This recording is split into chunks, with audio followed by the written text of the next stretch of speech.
जिलाधिकारी सुब्रत कुमार सेन ने आज सदर अस्पताल में बन रहे तकरीबन 22 करोड़ 83 लाख रुपए की लागत से 105 बेड के मॉडर्न अस्पताल का निरीक्षण किया।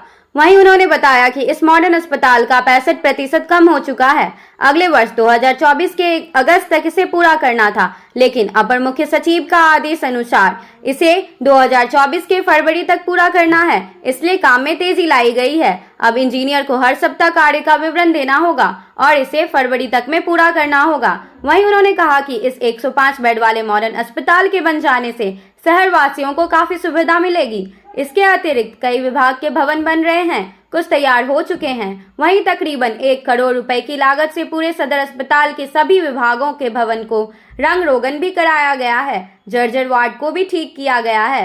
मॉडल अस्पताल भागलपुर जिले में बन रहा है। आप लोग जान रहे हैं कि MCH विंग ऑलरेडी हम लोगों का बन गया है, जो मैटरनिटी और चाइल्ड के लिए स्पेशलाइज्ड विंग है।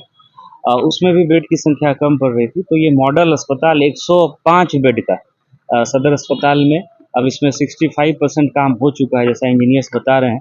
वैसे इसको समय पूरा करने का अगले साल अगस्त सितंबर का समय है, लेकिन विभाग के अपर मुख्य सचिव महोदय का निर्देश हुआ है कि इसको फरवरी में बना करके इसका उद्घाटन हो जाए और उस संचालन प्रारंभ हो जाए। और उसी कड़ी में उन्होंने निर्देश भी दिया है यहाँ के अभियंताओं को, और हम लोगों ने आज आके देखा भी है। इनसे साप्ताहिक जो है वर्क प्लान हम लोगों ने मांगा है माइलस्टोन के साथ, कि हर एक सप्ताह कौन कौन सा काम कंप्लीट हो, जिससे कि फरवरी में इसकी शुरुआत हो सके। और इसके बन जाने से पूरे जिले वासियों को काफ़ी बड़ी सुविधा हो पाएगी। एक ही छत के नीचे इमरजेंसी हो या OPD के वार्ड हो, आयुष का हो, ऑफिस का, सारा सब कुछ जो है 105 बेड एडिशनल जो है सदर अस्पताल में मिल जाएगा। तो इसमें इंजीनियर्स लगे हुए हैं, एजेंसी भी लगी हुई है। हम लोग उम्मीद कर रहे हैं कि फरवरी में ये काम करेंगे। ये कितना 22 करोड़ 87 लाख जैसा बता रहे हैं कि 22 करोड़ की राशि से ये बन रहा है। एक पीकू का भी जो है वो भी बन रहा है। MCH का कंप्लीट है। जो हम लोगों का मेडिकल कॉलेज हॉस्पिटल है, वहाँ आप देख रहे हैं कि फैब्रिकेटेड जो एक नया वार्ड है 100 बेड का, वो कंप्लीट हो गया है। एक और बनना है, वो भी प्रोसेस में है। इसके अतिरिक्त रोगी कल्याण समिति की राशि से हम लोगों ने JLMCH में लगभग 1 करोड़ की राशि से पूरे अस्पताल का रंग रोगन, मरम्मती और जो भी जर्जर वार्ड्स था सबको ठीक कराने का काम किया है। नवरात्र के मौके पर 20 अक्टूबर को दी गार्डन जंगली जंक्शन की ओर से ग्रैंड डांडिया धमाका का आयोजन किया जा रहा है। इस डांडिया धमाका आयोजन में कार्यक्रम की संचालिका ने बताया कि यहां डांडिया के साथ साथ खेल मनोरंजन की व्यवस्था तो रहेगी ही, खाने की भी कई तरह के लजीज व्यंजन उपलब्ध होंगे।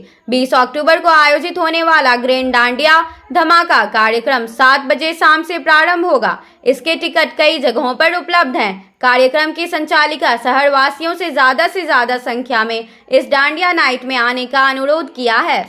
आप सभी को मेरा नमस्ते। भी गार्डन जंगली जंक्शन 20 अक्टूबर को डांडिया नाइट्स का आयोजन करने जा रहा है, जिसमें मैं आप सभी भागलपुर वासियों को सादर आमंत्रित करती हूँ। टिकट्स जंगली जंक्शन के काउंटर एवं सेनको गोल्ड्स शोरूम में भी उपलब्ध है। आप अपना कलेक्शन वहाँ से कर सकते हैं। यहाँ आप लोगों के ढेर सारे खाने की सुविधाएं की गई है, फन एंड फूड की व्यवस्था की गई है, बहुत सारे मनोरंजक कार्यक्रम किए गए हैं। और मैं आप सबको फिर से एक बार आमंत्रित करती हूँ। धन्यवाद। भागलपुर के जाने माने वरिष्ठ पत्रकार दीपक नौरंगी के पिता बीते रात पंचतत्व में विलीन हो गए। कुछ दिनों से वह बीमार चल रहे थे। उनका इलाज निजी अस्पताल में चल रहा था। वरिष्ठ पत्रकार दीपक नौरंगी के पिता के देहांत के बाद उनसे मिलने वालों का तांता लगा रहा। दर्जनों पत्रकार, समाज सेवी, नेता, प्रशासन के लोग उनके अंतिम दर्शन को पहुंचे। भागलपुर विधायक अजीत शर्मा, शंभू दयाल, खेतान लॉ एवं ऑर्डर DSP गौरव कुमार के अलावा दर्जनों समाज सेवी मौजूद थे। सबों ने श्रद्धांजलि बतौर उन्हें पुष्प अर्पित किया। भागलपुर के विश्वविद्यालय थाना अंतर्गत पर्वती काली स्थान के पास 2 युवक गोलू शर्मा और आदित्य शर्मा ने कपिल देव मंडल के पुत्र प्रवीण कुमार को रोका और दोनों ने मिलकर लोहे के रॉड से बुरी तरह मारते हुए उसे घायल कर दिया। इतना ही नहीं, गोलू शर्मा के पूरे परिवार ने मिलकर प्रवीण की जमकर पिटाई कर दी। प्रवीण स्कूल वाहन चालक है। वह बच्चों को उसके घर से छोड़कर वापस अपने घर लौट रहा था। इसी दरमियान यह हादसा हुआ। वहीं प्रवीण ने बताया कि हम स्कूल वाहन लेकर जा रहे थे, तभी हमें गोलू शर्मा और आदित्य शर्मा ने नोका और मेरे से ब्राउन शुगर का 20,000 रुपए डिमांड करने लगा, लेकिन मैं कोई ब्राउन शुगर की बात नहीं जानता हूँ। पैसे नहीं देने पर मुझे सबों ने मिलकर बुरी तरह घायल कर दिया। मैं किसी तरह अपनी जान बचाकर विश्वविद्यालय थाना पहुंचा, उसके बाद सदर अस्पताल अपने इलाज के लिए पहुंचा हूँ। कृषि विभाग द्वारा आज भागलपुर के कृषि भवन में रबी महाअभियान 2023 के तहत जिला स्तरीय रबी कर्मशाला सह प्रशिक्षण कार्यक्रम का आयोजन किया गया। कृषि प्रौद्योगिकी प्रबंध अभिकरण भागलपुर द्वारा इस कार्यक्रम का आयोजन किया गया। इस कार्यक्रम का विधिवत उद्घाटन भागलपुर के जिलाधिकारी सुब्रत कुमार सेन ने दीप प्रज्वलन कर किया। इस कार्यक्रम में रबी फसल से संबंधित कई बिंदुओं पर कर्मशाला का आयोजन किया गया, जिसमें कई बिंदुओं पर किसान फसल को अच्छे पैदावार करने के लिए और उससे अच्छी आमदनी के लिए कैसे क्या करे, उस पर विचार विमर्श किया गया। साथ ही कार्यक्रम के बाद सैकड़ों किसानों ने इस रबी महाअभियान 2023 में रबी फसल के बारे में प्रशिक्षण भी लिया। अभियान की शुरुआत हुई है। इसमें सारे कृषि विभाग के कर्मी पदाधिकारी किसानों को बुला करके जो नई तकनीक आई है, जिससे रबी के सीजन में पैदावार अच्छी हो, किसान अच्छी तकनीक का उपयोग करें, फसल अपशिष्ट को खेत में ना जलाएं और जो कृषि विभाग की विभिन्न स्कीम्स हैं उसका फ़ायदा उठा करके, चाहे वो अच्छी बीज हो, उर्वरकों का बेहतर प्रयोग, मृदा स्वास्थ्य कार्ड के हिसाब से इस चीज़ को समझना कि जो उर्वरक जिस न्यूट्रिएंट की आपके मृदा में कमी हो, सॉइल में कमी हो, उसी तरह के उर्वरक का आप उपयोग करें। तो इन्हीं सब चीज़ों को लेकर के ये कार्यक्रम है, ये दिन भर कार्यक्रम चलेगा और आगे पंचायत एवं ब्लॉक के स्तर पर भी कर्मशाला और कार्यशाला जो है आयोजित की जाएगी। आज एक गाड़ी को भी झंडी झंडी दिखा करके रवाना किया गया है, जो विभिन्न जिले के विभिन्न गांवों में जा करके लोगों के बीच जो है इस कार्यक्रम के बारे में और नई तकनीक और विभाग के स्कीम्स के बारे में बताएगी, प्रचार प्रसार करेगी। इसी को लेकर के ये कार्यक्रम आयोजित है। भागलपुर सिल्क सिटी में मैथिली वेब सीरीज नून रोटी को लेकर एक प्रेस वार्ता का आयोजन किया गया। आगामी 27 अक्टूबर को मधुर मैथिली के यूट्यूब चैनल पर बहुप्रतीक्षित मैथिली वेब सीरीज नून रोटी प्रदर्शित होने जा रही है। मधुर मैथिली के लिए कथित वेब सीरीज का प्रदर्शन माइलस्टोन के जैसी उपलब्धि है। Powered by Anandam group Noon roti Maithili web series के निर्देशक लेखक विकास झा ने भागलपुर में आयोजित प्रेस वार्ता के माध्यम से जानकारी देते हुए कहा कि नून रोटी मैथिली वेब सीरीज बिहार और मिथिला प्रांत में व्याप्त बेरोजगारी और पलायन की समस्या को अलग दृष्टिकोण से रेखांकित करती है। साथ ही मिथिला क्षेत्र में पर्यटन और व्यावसायिक आत्मनिर्भरता के लिए क्या विकल्प हो सकते हैं, इस विषय पर भी गंभीर योजना और समाधान बताने का प्रयास करती है।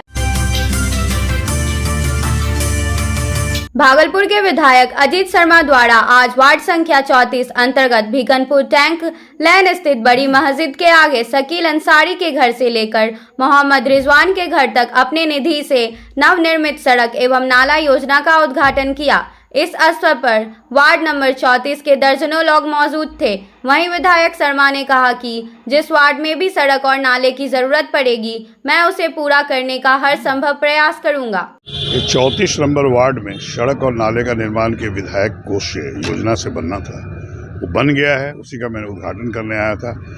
काम अच्छा हुआ है, मैंने देखा, और इसी तरह से मैं आग्रह करूंगा जितनी भी योजना मैं दूं, जहां जिस वार्ड में भी लोग अच्छे से काम करें, क्योंकि जहां भी ज़रूरत हो मुझे सूचना देने पर मैं वहां सड़क और नाले बनवाने का काम करता हूं।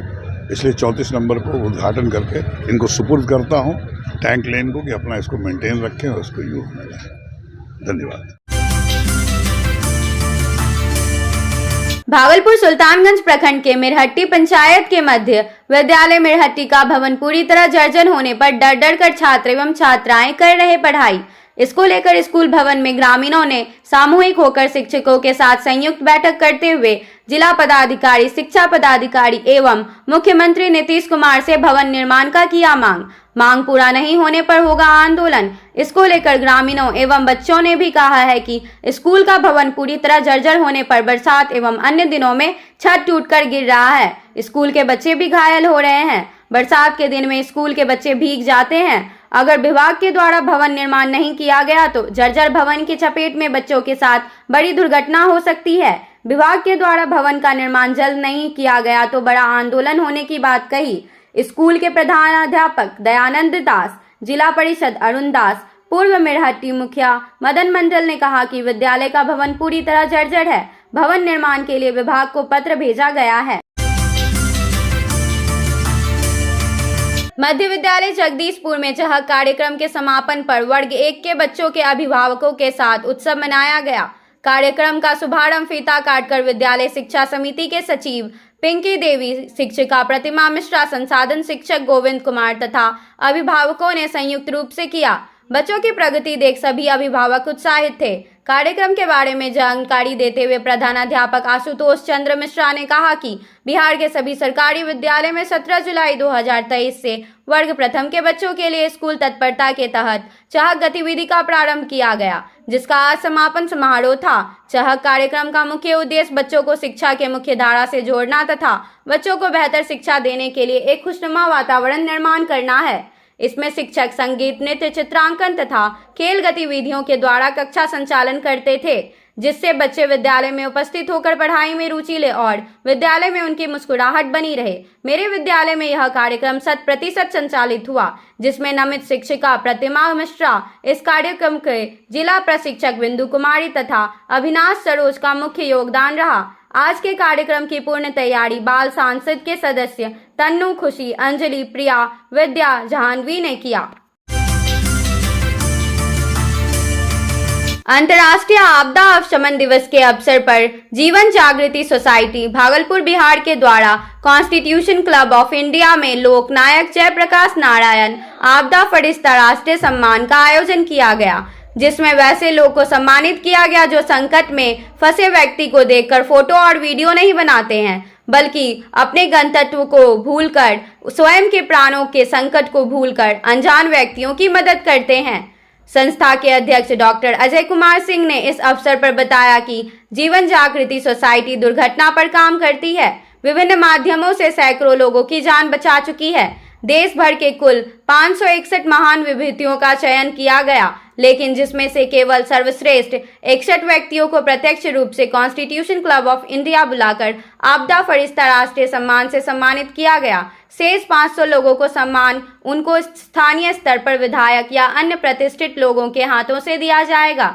यह सम्मान 5 कैटेगरी में दिया गया, जिसमें सड़क दुर्घटना में बचाव व सहायता, आग से बचाव, डूबने से बचाव, स्पर्शदंश से बचाव और CPR देकर जान बचाना।